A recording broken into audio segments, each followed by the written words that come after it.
Okay. I wanted to make sure I got these lyrics right. Every day, I write a list of reasons why. God, I'm so emotional today. Anybody else? It's not just me, right?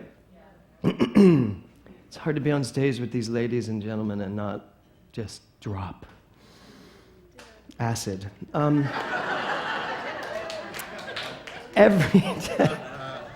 Every day, I'm saying that because Doug LeBeau turned to me and said, "Have you ever dropped acid?" I did not say that. Didn't you? Because you've never dropped acid. Oh, I thought you asked me, and I said no comment. So back to me. So, oh my God, it's like telephone story. What did he say? So every day, I write a list of reasons why I still believe they do exist. 1,000 beautiful things. So, preparing for the gala, I had to break open my steamer trunk. How many of you have steamer trunks? Bob Marcy, do you not have one? Did you throw yours out? Steamer trunks, for you thespians, back in the day, we would travel with steamer trunks, and the company would take those steamer trunks from city to city. So when we got there, we could open our trunk, and there would be all of our clothes and all of our things, especially if you were one of the stars of the show, because they really treated you great, which I always was. So, so that's not true. I was in the chorus for like a year. So, my steamer trunk. So I opened up my steamer trunk, and I had taken my children to their welcome dance at their school, and they had to dress up in 80s clothing. Will said to me, "Dad, I'll just look in your closet." And I was like, "Really?" As if I have 80s clothing in my closet. He didn't have to buy anything that was in my closet. So I dropped them off at school, and I went home, and I had about an hour and a half, 2 hours to go through my steamer trunk, and I just started pulling things out of my steamer trunk. And I found so many things I had forgotten about. That steamer trunk, I bought that steamer trunk when I was 24, when I was going on tour with a show that is to be not named. So, because I don't want to have Broadway reference yet. So yeah, I sort of did. So when I did West Side Story, I bought a steamer trunk. And I started reading things, and I found a note to myself. Do you ever find a note to yourself later on? And in the note it said something to the effect of, when you're old, it's like to James, from James. I was that kind of guy. I was like notes to myself then. Remember that book, Notes to Myself? I wrote my own. So it said, "Dear James, blah, blah, when you're old, like 50." And I was like, oh my God, I waited 10 years too long to read this. So I'm reading, it was like, when you're old, I really hope that you are as excited with life as we are right now. And it talked about going on tour, this big tour where I was going to star in a show, co-star in a show. And it was this beautiful, beautiful, beautiful note to myself saying, we are so excited right now, and we are going to go blah, blah, blah, blah, blah. It was just beautiful. That was just one of the things I found in my steamer trunk. I then found tons of notes from ex-lovers and girlfriends and ex-fiancés. I do have a number of those. Just all of these things that create a life. But the thing that struck me most was this concept of, do I still look through the eyes of that young man? Do I still see life from that place? Are my eyes wide open?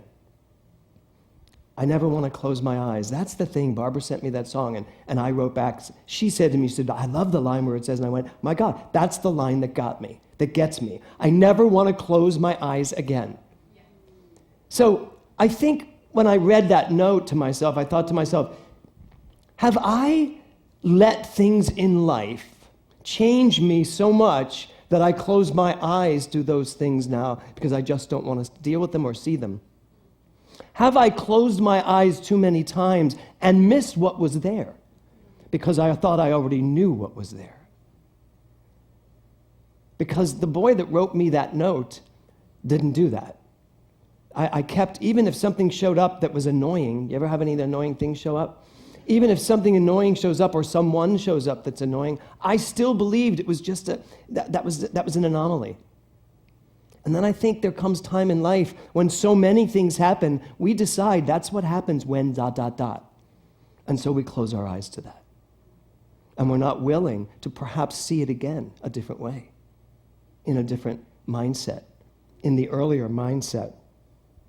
It's the beginner's mind. Having a beginner's mind, having the mind of a young child. So one of the things I found when I was looking through the steamer trunk was believe it or not, my freshman ID card. Really. So my freshman ID card, I was 14 when I started high school. I was 14, and I was 4'11". Literally, I was so small. And I saw the picture, this little guy, and all of a sudden, it didn't look like me. It didn't look like me, but my daughter, Nora, went berserk. She was like, oh my God, we could be triplets. And then she put her ID card, because they'd just gotten theirs, she put her ID card, Will's ID card, and my ID card together and took a shot of the three. And she's showing everybody going, look, doesn't it look like we're triplets? And then she turned to me and she said, I wish I was a teenager when you were a teenager. And I thought to myself, I wish I were a teenager right now. And then I thought to myself, isn't that what going deeper means? To go so deep that I let go of everything else and I go back to the factory settings. My factory settings were awesome. I like my settings now too. But I'm very aware that there are some things that I can unlearn. And that I can go so deep, drop so far into the truth of my being. This is what this year is. I live my truth, not I live my past. How many of you are still living your past? Or still living your story? Or still living everything you think you learned all these years? 60 years of learning. I want the next 60 years to be 60 years of unlearning. Really? I thought that was funny too. So, if think about it, 60 years to get here.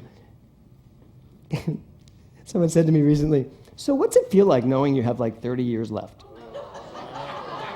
Someone has me out of here at 90. I mean, I was like, well, Marcy Welland's dad is 99?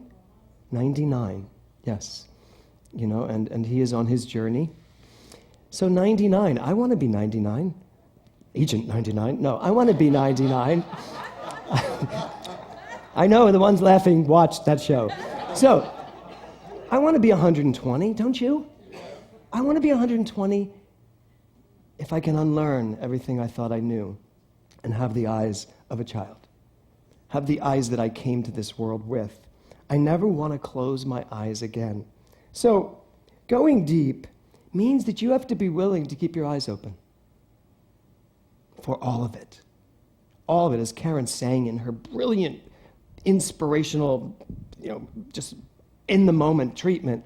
She basically said, I want to see it all. I want to be willing to watch it all. No matter what it is, I want to be willing to look at it and see it from different eyes and go deep and know what there is to know. So the title of my talk today is Eyes Wide Open. And another one of the lyrics, I thank you for the air to breathe, the heart to beat, the eyes to sing, to see again. The eyes, and I want you to hear that one operative word, the eyes to see again. I cannot emphasize too deeply how important it is that we leave here today willing to see our lives differently, willing to drop so deep that we get out of our own way of what we think we know. I love that expression. I use it in Mental Muscle. I know nothing. Now what can I know? I know nothing. Now what can I know? Let's all just say that. I know nothing. Now what can I know? Now, to a mind that knows it all, that may feel difficult to say. I know nothing. Because you do. You know everything. But that's also one of the problems. When I think I know everything. Anybody else have that malady? I think I know everything. I can fix you. I can fix anything. I know everything there is to know about everything, and it gets me in trouble sometimes because I will try to take over because I know how to fix it. And if it's so much easier to just know nothing. Now, what can I know? So, there was a word said today about, and it's in the song that Barbara sang, and the word is destiny. Destiny.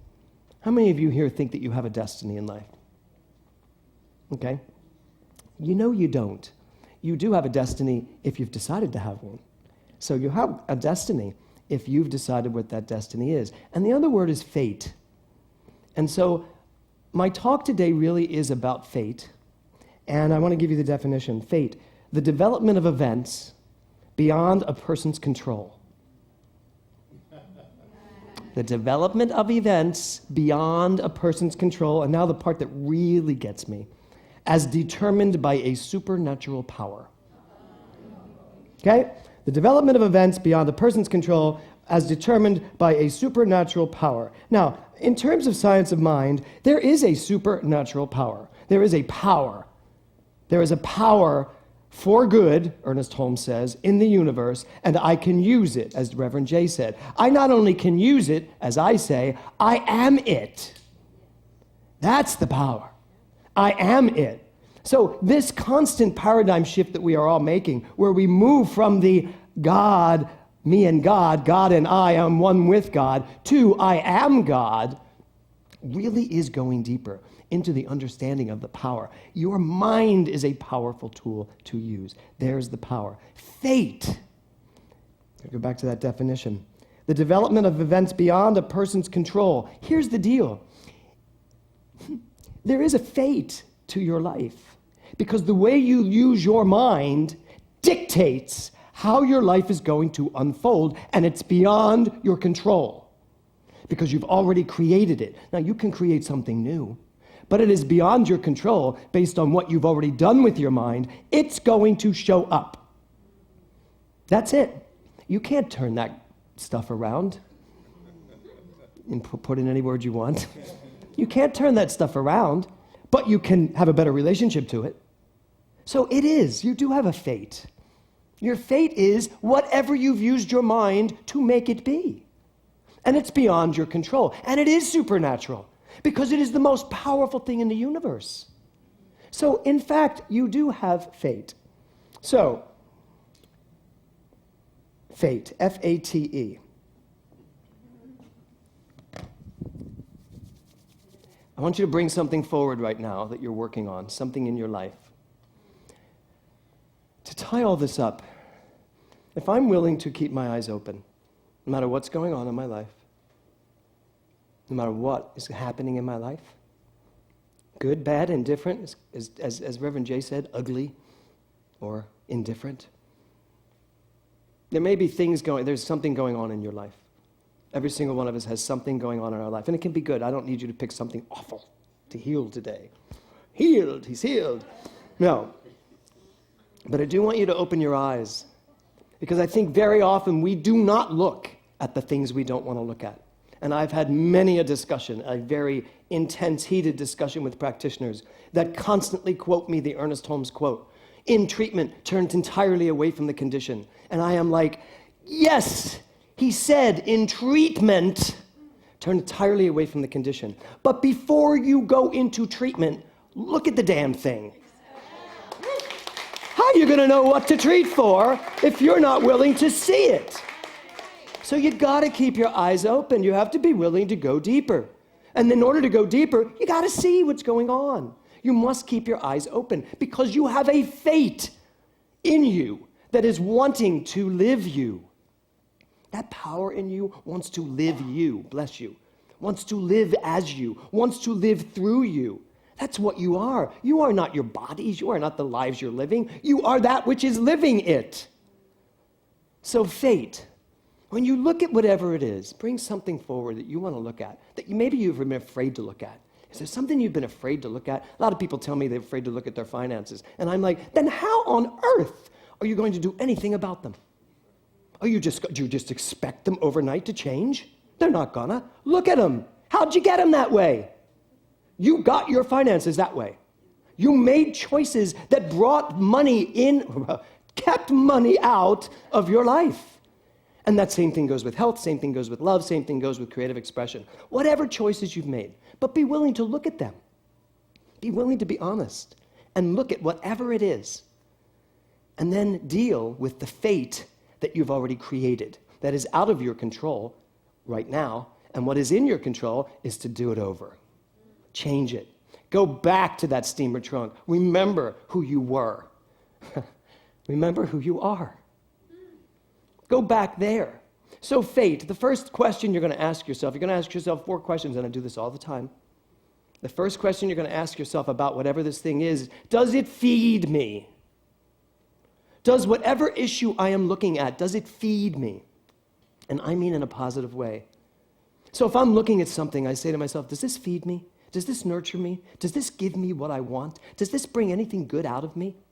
Does it feed me? And the second question is, does it take away from me? Fate, F-A. Easy to remember this, folks. Fate, F, does it feed me? Second, does it take something away from me? Does this thing suck the life out of me? And any of you have things that sometimes you just look at and you're like, oh my God, as soon as I get involved in this conversation, I am like just blah. Right? Why are we having the conversation? Why are we doing it? If it doesn't feed me, and it's just taking away from me, then why am I in it in the first place? Okay, so there you go. F-A, and my mind just went blank on the T. But no, I got it. Oh my God. So if it doesn't feed me, if it doesn't take anything away from me, then what's it here to teach me? You probably all had that already. So F-A-T, does it feed me? Or is it taking something away from me? And even if it is, what is it here to teach me? Now again, the only way these questions work is if you're willing to keep your eyes open and actually look at what it is you're dealing with. Does it feed me? Does it take away from me? What is it here to teach me? And then the very last one, the E, is what does it do to my energy? Where do I go energetically when this comes up? So let's just look at it. What if it's a person? Let's just say it's a person. Anybody have a person they want to bring to mind? It may be a person. And the first question is, does this person feed me? In my life, does this person expand my life? Does this person feed me? Either mentally, emotionally, spiritually? Okay, you know the answer. Now you got to be willing to actually answer it and be honest with it. None of this like, well, sometimes. Yeah, because you really know the answer. Inside of you, you got the answer. It's there already. You know it. You know whether it's a yes or no answer. That's one of the things I love about my husband. One of the many things I love about my husband. He is a black and white guy. He never lives in my Libra world. He just doesn't. I ask him a question and he says yes or no. That's it. And even when I try to negotiate to the other end of that spectrum, it doesn't work. Because as soon as he says yes or no, that's what it is. So you all have that too, and I have that too. So, does this person feed me? Second, when I'm around this person, when this person's in my life, do they actually take away from my life? You know those people. How many of you have people in your life that as soon as they come into your life, they just suck the energy out of you and everything's about them? Like, back to me. So, and it's okay if it's about them. It really is. Their life should be about them. But if their life isn't also about you, they're probably not a great person for you to be in rapport with. So that's the second one. Do they take away? And then, if you're still there, after all of these questions, then you got to say to yourself, what is this person here to teach me? What am I here to know? Why are they here? What am I learning from this? I had one of those experiences recently, and I had to keep asking myself, okay, this person is still in my life, no matter what I do. What am I here to find out? And I got it. Oh my God, I got it. It was like this bell went off in my head, an explosion. I was like, oh my God, I'm learning this through this person, and I've already learned this through 7,000 other people, the exact same message. I said, okay, I'm done, and they left. Because I was done learning that lesson. So what are they here to teach me? And then the last one, you know there are certain people that just weaken you. They weaken you, your energy. Your energy just kind of dies out, you know? And when that happens, that's not your natural state. That's not who you are. So all of these questions, there's your fate. Do they feed me? Do they take away? What is the lesson? What am I here to learn, to know? What are they going to teach me? And then what is my energy like? So as far as eyes wide open, Ernest Holmes, and I love that Jay said this, that Reverend Jay said this, that old thing, because I agree with Ernest Holmes. Yes, there's brilliant wisdom in the world from all ages. Jesus still teaches me many things. Jesus, he teaches me. That was Ethel Merman, in case you didn't get it. So, I get so much from so many. But Ernest Holmes really meant, what he meant by that old thing is, if you're still there and saying this is it, then you don't got it. Because that isn't it. That was it then. This is it now.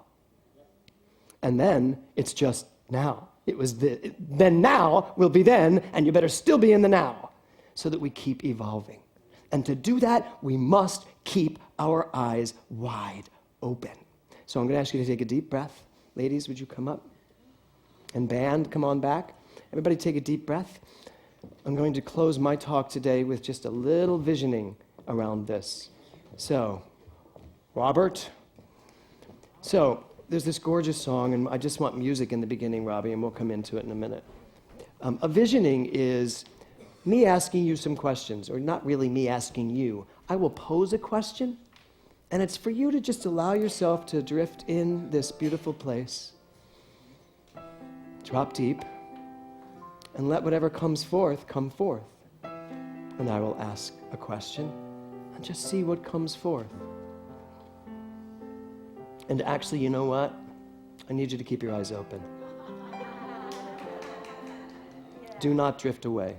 Do not go to sleep. So keep your eyes open. Look wherever you want, though. Look around. You know, it's not. You don't just need to look at me as compelling as I am. Just keep looking. Oh, right. Thank you. So, take another deep breath.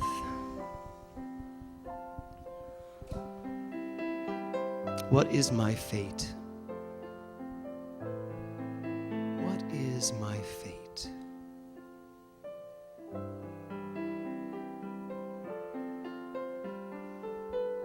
And then you just sit with that for a moment. What is your fate, Karen Mitchell? There is something within asking that question. Wanting to live me, live my fate. What is it? What feeds my soul? Be willing to hear that answer. It is the most important answer you will ever answer. What feeds my soul? Is it my singing? Is it gardening? Is it reading? What feeds my soul?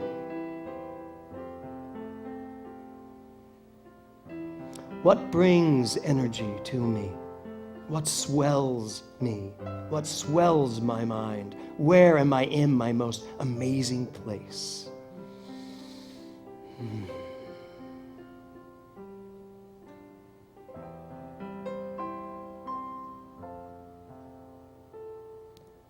What am I here to learn?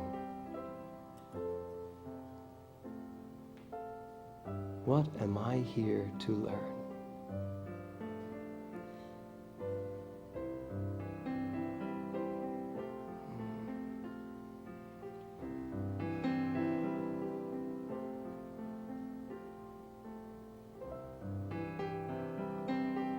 And what am I willing to release that no longer works for me?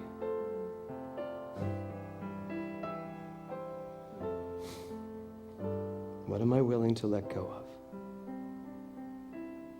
that has no more play in my life? What can I drop that will expand my energy?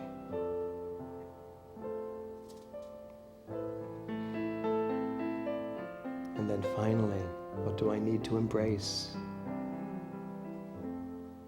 What do I need to embrace?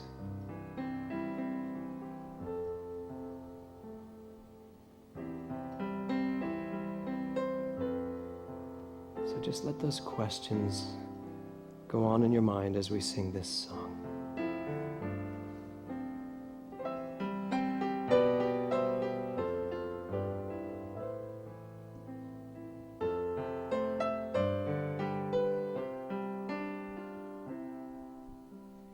Loving Spirit dwells in me.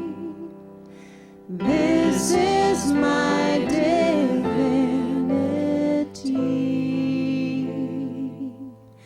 As within, so without. All there is here and now. And where there's air, let me love. I will have no fear. All the power, all the glory, I surrender. I let it be.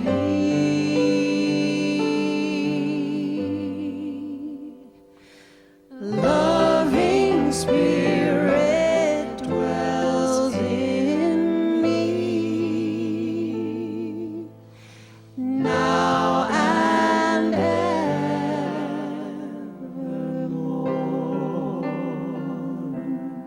And so I know that which is me knows what it needs to know.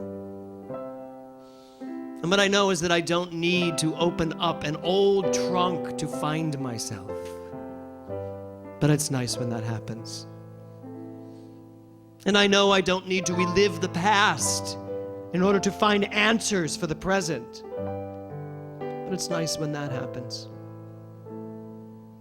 And I know that I don't need any experience in my life that does not enhance me.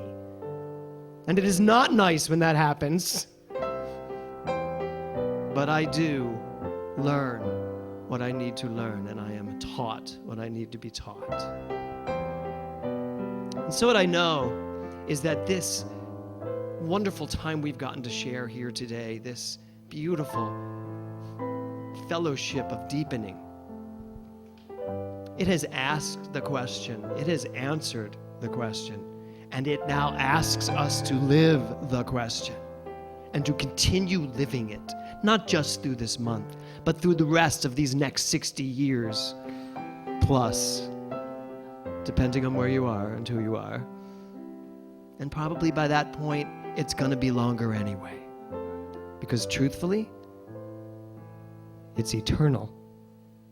Time and all eternity shared in this one speck of moment. And so I know that what has needed to be said was said, that which needed to be heard is heard, that which needs to be listened to, digested, and lived is done so. As together we all say, and so it is. Where there's air, let me love.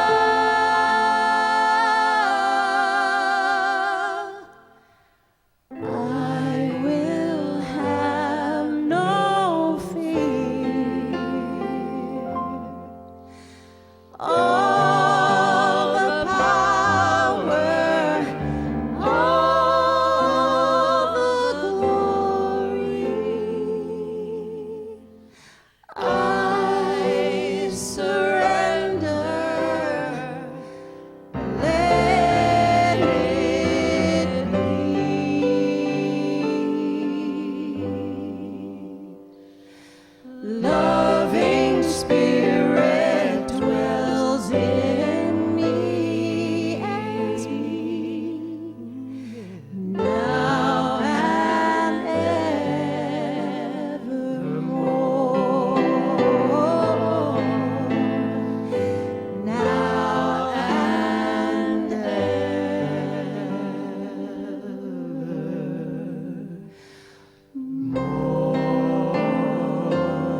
so it was, and so it is, and so it shall always be. Namaste.